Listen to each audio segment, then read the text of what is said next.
So let's talk about, first of all, how to evaluate psi naught. Is everybody cool so far with this? Yeah? All right. So evaluating psi naught.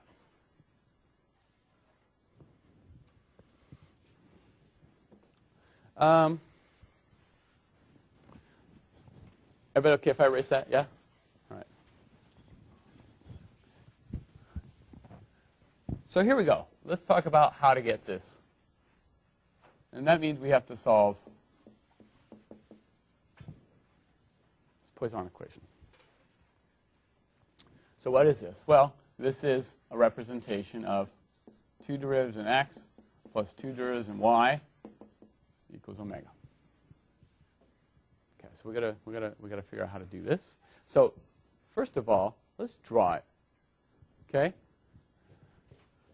Let's think about having a domain in x and in y. First thing you're going to do, always understand this. So everything we're going to do is Taylor series, by the way, just so you have that in your head. We're going to do Taylor series. Second thing, though, is anytime you go to solve one of these equations, the first thing you do, you have to discretize it. Chop it up. Solve it at a finite number of points. So you take your chopper, and let's just chop it. I'm going to chop up my domain.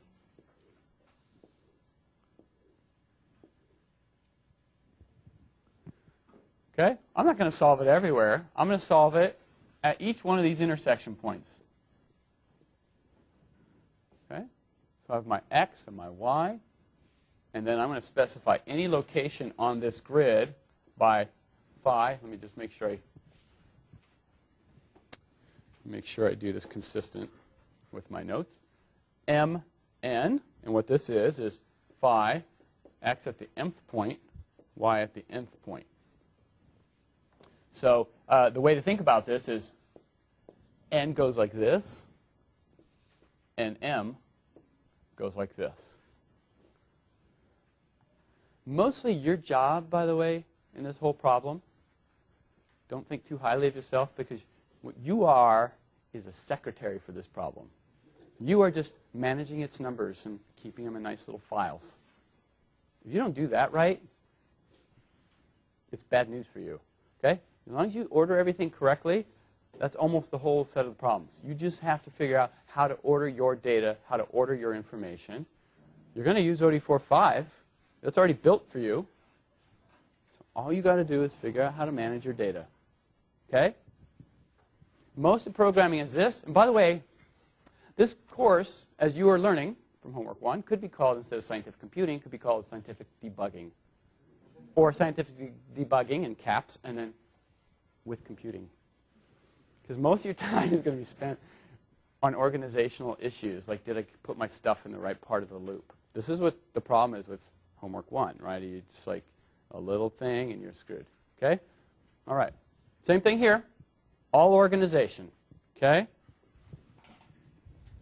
So let's think about what this means. So I'm going to start off here counting. So this point here is x1, y1. Right? And at that point, I have the function phi11.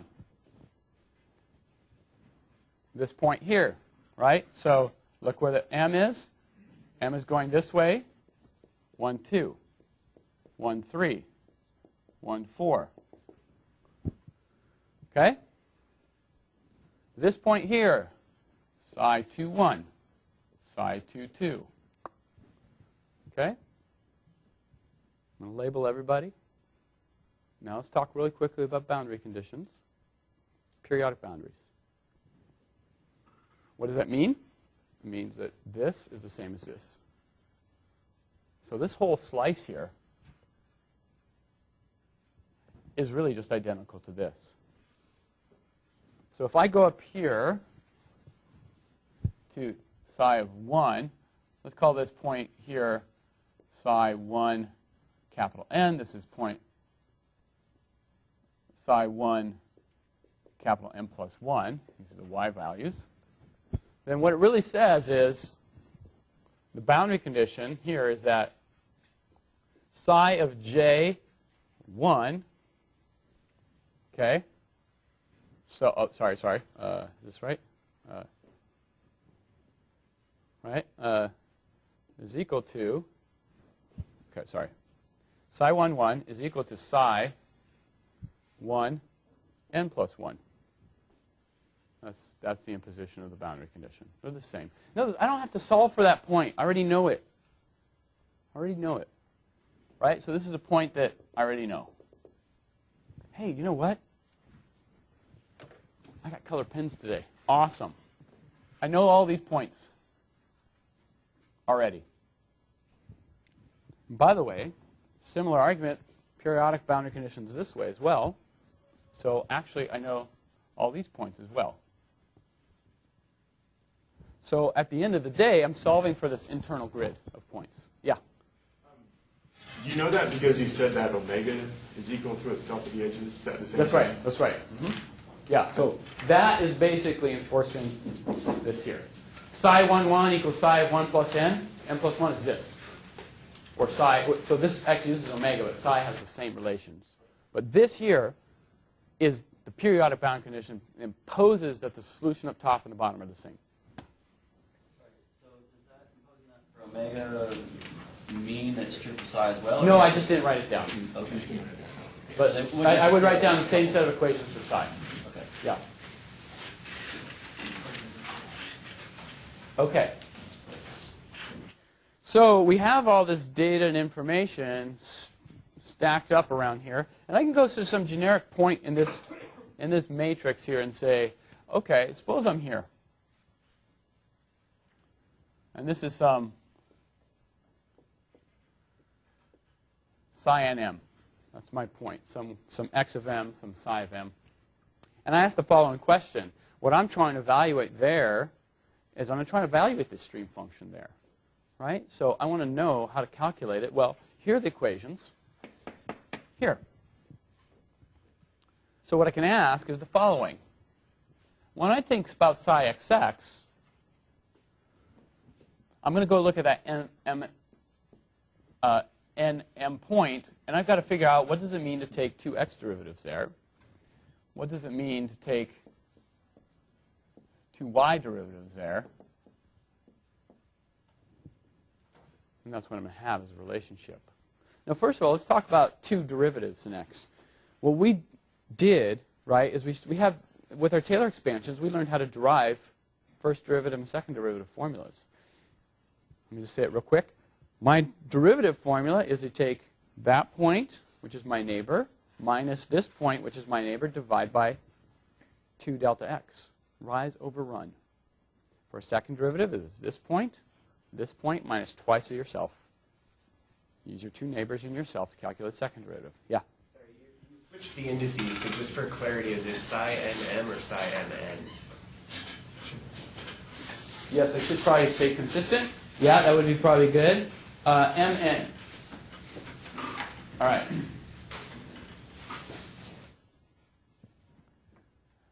All right.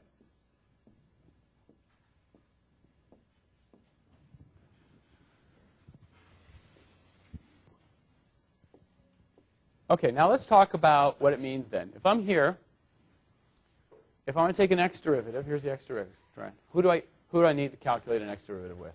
You need your neighbors. For an x derivative, I need this neighbor, twice of myself. Y derivative is this way. I need this neighbor, twice of myself. This highlights the reliance on my neighbors for calculating derivatives. Okay, there's my little stencil. It's a 5-point stencil. That's what it's called. Okay, so it tells me how everybody's related to each other neighboring-wise.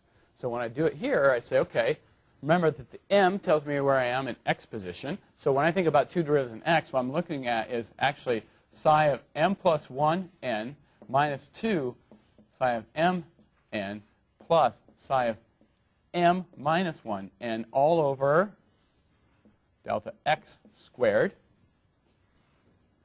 That's just using my slope formula, or my second derivative formula that we'd already derived. Plus, this one here is now y derivatives, and the y is indicated by the n, so it's the point in front, point behind, twice of myself. So you say psi of m n plus 1 minus 2 psi of m n plus psi of m n minus 1 all over delta y squared is equal to omega m n.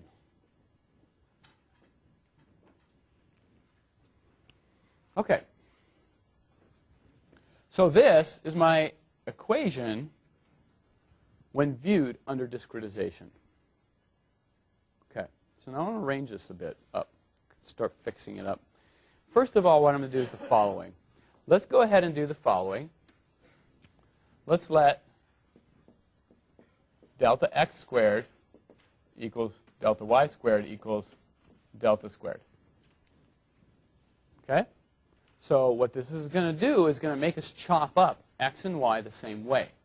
We have a square, 100 slices here, 100 slices there. They're identical. Okay? Great. That means I could multiply by del squared, take it over to the other side, and have some stuff left. What do I have left? Do I have psi m plus 1n minus 2 of this guy? Hey, but there's minus 2 of them there, too. There's really minus 4 of them, plus the neighboring points. So if I write this all down, I get the following.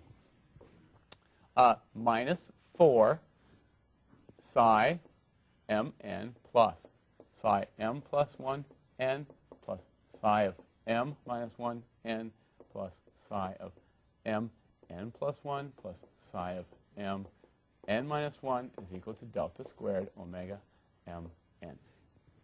There is my formula discretized form. It's not even so bad.